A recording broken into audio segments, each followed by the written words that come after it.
और आइए सीधा आपको लिए चलते हैं राजस्थान, जहां प्रधानमंत्री नरेंद्र मोदी संबोधित कर रहे हैं। सभी वीर और यहां पधारे पोखरण के मेरे प्यारे भाई और बहनों, आज हमने जो दृश्य देखा, अपनी तीनों सेनाओं का जो पराक्रम देखा, वो अद्भुत है। आसमान में ये गर्जना, जमीन पर ये जांबाजी, चारों दिशाओं में गूंजता है विजय घोष। ये नए भारत का आह्वान है।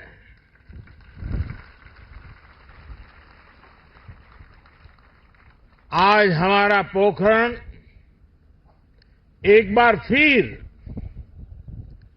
भारत की आत्मनिर्भरता, भारत का आत्मविश्वास और भारत का आत्मगौरव, इस त्रिवेणी का साक्षी बना है। यही पोखरण है जो भारत की परमाणु शक्ति का साक्षी रहा है, और यहीं पर हम आज स्वदेशीकरण से सशक्तिकरण, उसका दम भी देख रहे हैं। भारत, आज पूरा देश भारत शक्ति का ये उत्सव शौर्य की भूमि राजस्थान में हो रहा है, लेकिन इसकी गूंज सिर्फ भारत में ही नहीं, पूरी दुनिया में सुनाई दे रही है। साथियों, कल ही भारत ने MIRV आधुनिक टेक्नोलॉजी से लैस लंबी दूरी की क्षमता वाली अग्नि 5 मिसाइल का परीक्षण किया है। दुनिया के बहुत ही कम देशों के पास इस तरह की आधुनिक टेक्नोलॉजी है, इस तरह की आधुनिक क्षमता है। ये डिफेंस सेक्टर में आत्मनिर्भर भारत की एक और बड़ी उड़ान है। साथियों, विकसित भारत की कल्पना आत्मनिर्भर भारत के बिना संभव ही नहीं है। भारत को विकसित होना है तो हमें दूसरों पर अपनी निर्भरता को कम करना ही होगा। और इसलिए आज भारत खाने के तेल से लेकर आधुनिक लड़ाकू विमान तक हर क्षेत्र में आत्मनिर्भरता पर बल दे रहा है। आज का ये आयोजन इसी संकल्प का हिस्सा है। आज मेक इन इंडिया की सफलता हमारे सामने है। हमारी तोपों, टैंकों, लड़ाकू जहाजों, हेलीकॉप्टर, मिसाइल सिस्टम, ये जो गर्जना आप देख रहे हैं, यही तो भारत शक्ति है। हथियार और गोला बारूद, संचार उपकरण, साइबर और स्पेस तक हम मेड इन इंडिया की उड़ान अनुभव कर रहे हैं। यही तो भारत शक्ति है। हमारे पायलट्स आज भारत में बने तेजस, लड़ाकू विमान, advance light helicopter, light combat helicopter उड़ा रहे हैं। यही तो भारत शक्ति है। हमारे सेलर्स पूरी तरह से भारत में बनी पनडुब्बियां, डिस्ट्रॉयर्स और एयरक्राफ्ट कैरियर में लहरों के पार जा रहे हैं। यही तो भारत शक्ति है। हमारी थल सेना के जवान भारत में बने आधुनिक अर्जुन टैंक्स और तोपों से देश की सीमाओं की सुरक्षा कर रहे हैं। यही तो भारत की शक्ति है। साथियों, बीते 10 वर्षों में हमने देश को रक्षा क्षेत्र में आत्मनिर्भर बनाने के लिए एक के बाद एक बड़े कदम उठाए हैं। हमने पॉलिसी स्तर पर नीति विषयक सुधार किया, रिफॉर्म्स किए। हमने प्राइवेट सेक्टर को इससे जोड़ा। हमने एमएसएमई स्टार्टअप्स को प्रोत्साहित किया। आज देश में उत्तर प्रदेश और तमिलनाडु में डिफेंस कॉरिडोर्स बन रहे हैं। इनमें अब तक 7,000 करोड़ रुपए से ज्यादा का निवेश हुआ है। आज हेलीकॉप्टर बनाने वाली एशिया की सबसे बड़ी फैक्ट्री भारत में काम करना शुरू कर चुकी है। और आज मैं अपनी तीनों सेनाओं को भी बधाई दूंगा।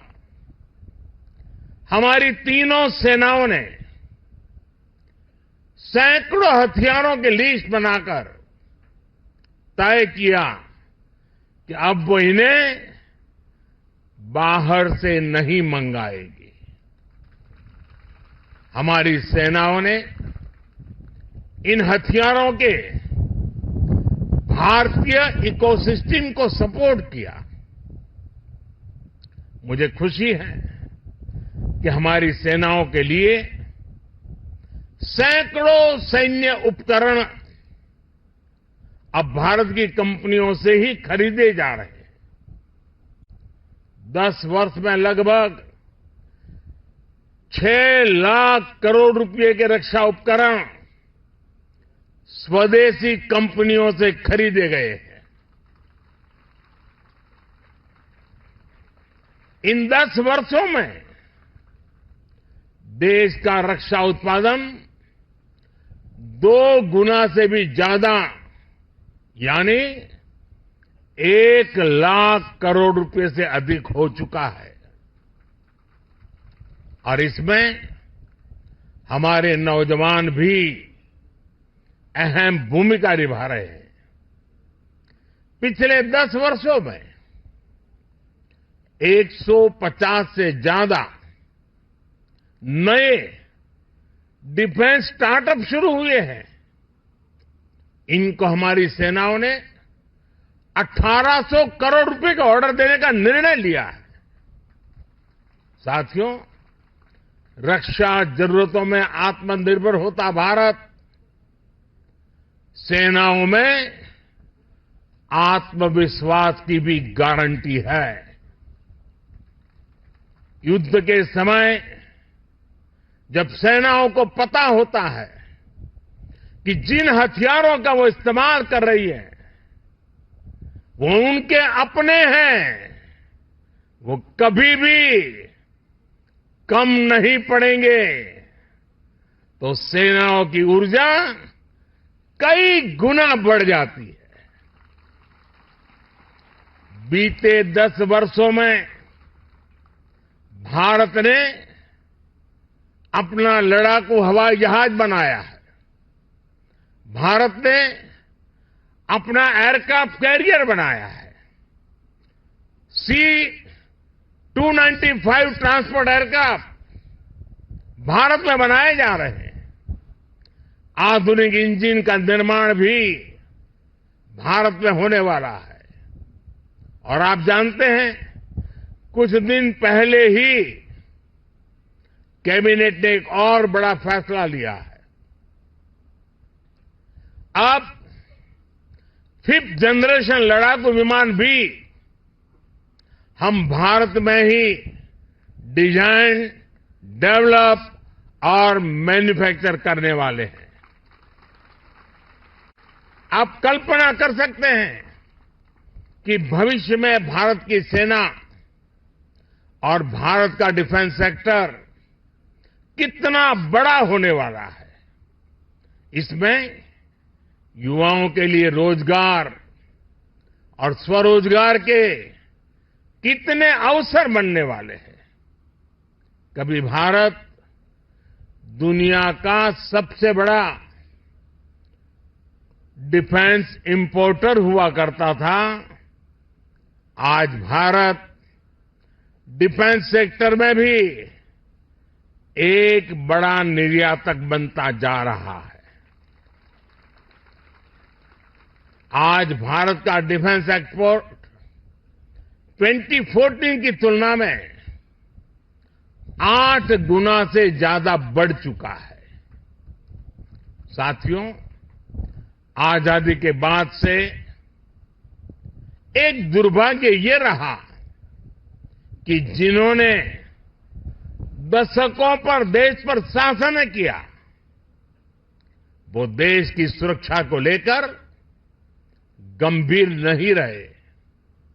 हालत ये थी कि आजादी के बाद देश का पहला बड़ा घोटाला सेना में खरीद के दौरान ही हुआ। उन्होंने जानबूझकर भारत को रक्षा जरूरतों के लिए विदेशों पर निर्भर रखा। आप जरा 2014 से पहले की स्थिति याद कीजिए। तब क्या चर्चा होती थी? तब रक्षा सौदों में घोटालों की चर्चा होती थी। दशकों तक लटके रहे रक्षा सौदों की चर्चा होती थी। सेना के पास इतने दिनों का गोला बारूद बचा है, ऐसी चिंताएं सामने आती थी। उन्होंने हमारी ऑर्डिनेंस फैक्ट्रियों को बर्बाद कर दिया था।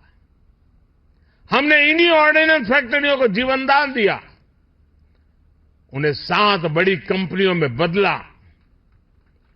उन्होंने एचएएल को बर्बादी के कगार पर पहुंचा दिया था। हमने एचएएल को रिकॉर्ड प्रॉफिट लाने वाली कंपनी में बदल दिया। उन्होंने करगिल युद्ध के बाद भी सीडीएस जैसे पद के गठन की इच्छा शक्ति नहीं दिखाई। हमने इसको जमीन पर उतारा। वो दशकों तक हमारे वीर बलिदानी सैनिकों के लिए एक राष्ट्रीय स्मारक तक नहीं बना पाए। ये कर्तव्य भी हमारी ही सरकार ने पूरा किया।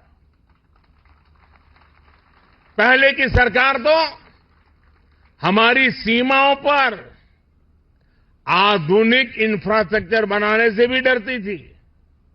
लेकिन आज देखिए, एक से एक आधुनिक रोड, आधुनिक टनल हमारे सीमावर्ती क्षेत्रों में बन रही है।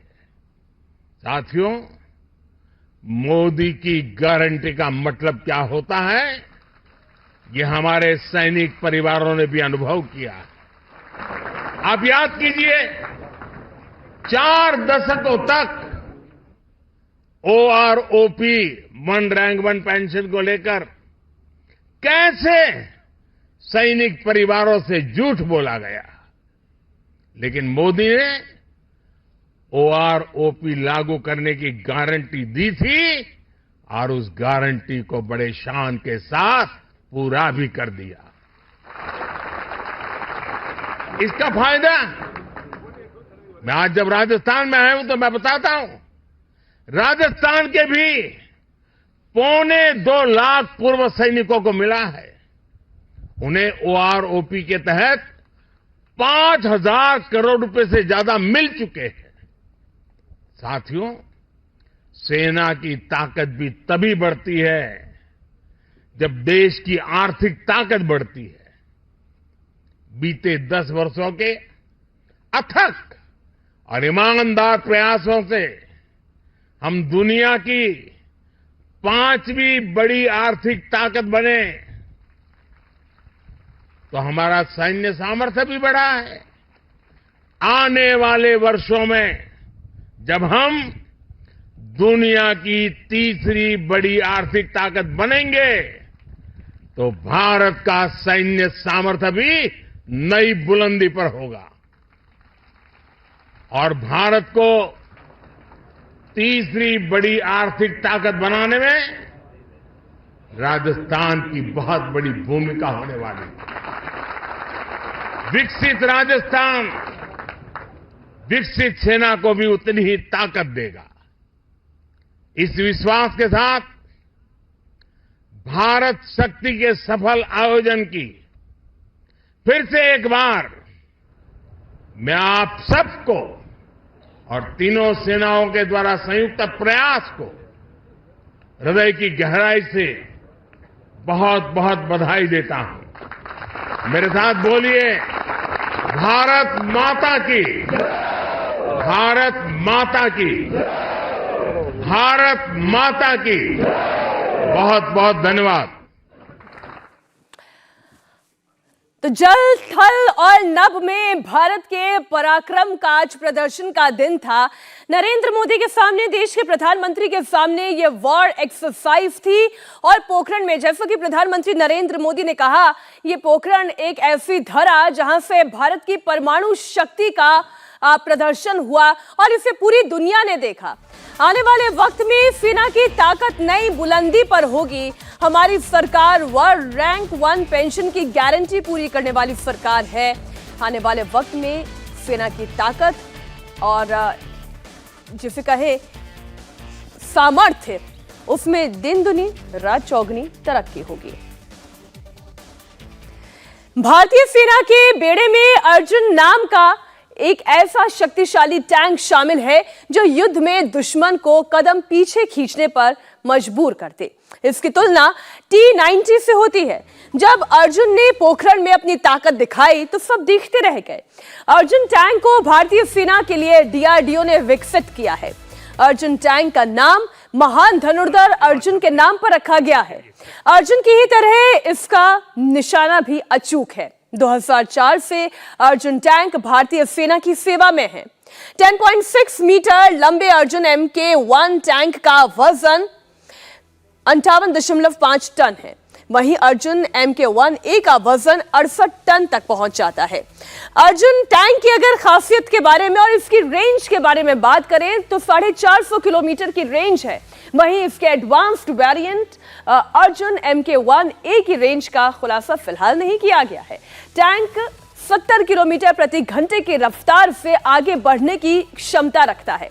ये भारत के आत्मनिर्भर होते सैन्य शक्ति का परिचय देता है।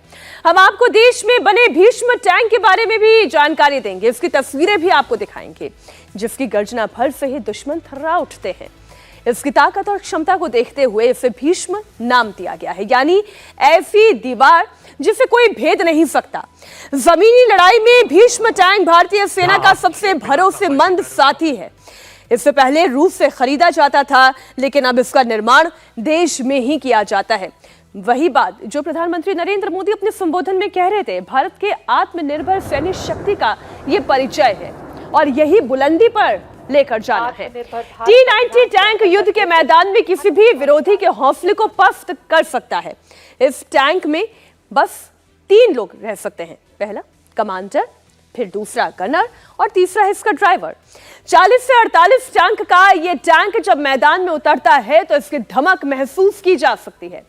इस टैंक की लंबाई 9.6 मीटर है और चौड़ाई 2.78 मीटर। यह जमीन से 2.22 मीटर ऊंचा चलता है। आकार की बात करें तो ये छोटा है और इसके छोटे होने की वजह से ये जंगल का इलाका हो, पहाड़ी इलाका हो या फिर दलदली इलाका हो, इन तीनों ही टेरेन में बड़ी ही तेजी से चलता है। करीब 60 किलोमीटर की रफ्तार वाले भीष्म टैंक में 125 मिलीमीटर की मोटाई वाला स्मूथ बोर टैंक गनर लगा हुआ है, जो इसका खास हथियार है। इस टैंक गनर की मदद से कई तरह के गोले और मिसाइलें दागी जा सकती हैं। ये तो बात हुई भीष्म टैंक की। प्रधानमंत्री नरेंद्र मोदी 30 से अधिक देशों के प्रतिनिधियों के साथ जैसलमेर के पोखरण फील्ड फायरिंग रेंज में भारत शक्ति युद्धाभ्यास देखने के लिए पहुंचे, जो भूमि, वायु, समंदर, साइबर और अंतरिक्ष डोमेन में खतरों का मुकाबला करने के लिए भारतीय सशस्त्र बल की क्षमताओं को प्रदर्शित करता है। स्वदेशी रक्षा क्षमताओं के तालमेल को प्रदर्शित करने के इस अभ्यास में भारत के आत्मनिर्भर बनने का यह टैंक ये जीता जागता सबूत है। दुश्मन का काल कहे जाने वाले पिनाका रॉकेट लॉन्चर की बात करें तो युद्धाभ्यास के दौरान ये जमकर गोले बरसाता है। महज 1 सेकंड के अंदर 1.61 किलोमीटर की पिनाका की घातक स्पीड दुश्मनों के छक्के छुड़ाने में माहिर है। इस रॉकेट लॉन्चर की स्पीड 7 किलोमीटर से लेकर 90 किलोमीटर तक की है। पिनाका की क्षमता की बात करें, जिसकी डिटेल्स इस वक्त हम आपके सामने रख रहे हैं। 44 सेकंड के अंदर 12 रॉकेट दागने की क्षमता रखता है। पिनाका की फायरिंग के बाद अब आप पाकिस्तानी बॉर्डर पर हो रहे इस युद्धाभ्यास की तस्वीर देखिए। कैसे एक हेलीकॉप्टर सेना की गाड़ी को लेकर युद्ध के मैदान में उतर रहा है। जरा ऐसी परिस्थिति की आप केवल एक इमेजिन करें, इसे सोच के देखें कि जहां पर युद्ध चल रहा हो, जहां पर असलहा पहुंचाना हो, जहां पे टैंक्स पहुंचाना हो, जहां पे गाड़ियां पहुंचानी हो, जीप पहुंचानी हो, ऐसी परिस्थिति में जब समय कम हो तब किस तरीके से ये हेलीकॉप्टर साथ निभाते हैं। अब इसी तस्वीर को आप देखें। सेना की जिप्सी जमीन पर उतर रही है। एक एक करके रस्सी की मदद से सेना के जवान हेलीकॉप्टर से उतरते हैं और फिर वो दुश्मन की तलाश में निकल जाते हैं। प्रधानमंत्री नरेंद्र मोदी बड़े ही ध्यान से दूरबीन की मदद से सेना के इस पराक्रम को देख रहे थे। युद्धाभ्यास के दौरान सेना ने अपनी ताकत का प्रदर्शन करते हुए दुश्मन को कड़ा संदेश दिया। भारत की तरफ आंख उठाने की कोशिश भी ना करें। सेना ने एक से बढ़कर एक आधुनिक हथियारों का प्रदर्शन किया। धनुष हॉवित्जर ने भी युद्धाभ्यास के दौरान अपने पराक्रम का परिचय दिया। धनुष हॉवित्जर को देश की पहली सबसे लंबी रेंज वाली आर्टिलरी गन कहा जाता है, जो बहुत ही शक्तिशाली हॉवित्जर है। 2010 में डिजाइन की गई इस तोप को advance weapons in development India limited बनाती है। धनुष को किसी भी मौसम में, कैसे भी टेरेन में इस्तेमाल किया जा सकता है। इसके अलग अलग वर्जन्स की रेंज भी अलग अलग है। एक 36 किलोमीटर की भी है, तो 36 किलोमीटर से लेकर 60 से अधिक किलोमीटर तक की भी रेंज में यह मारक क्षमता रखता है।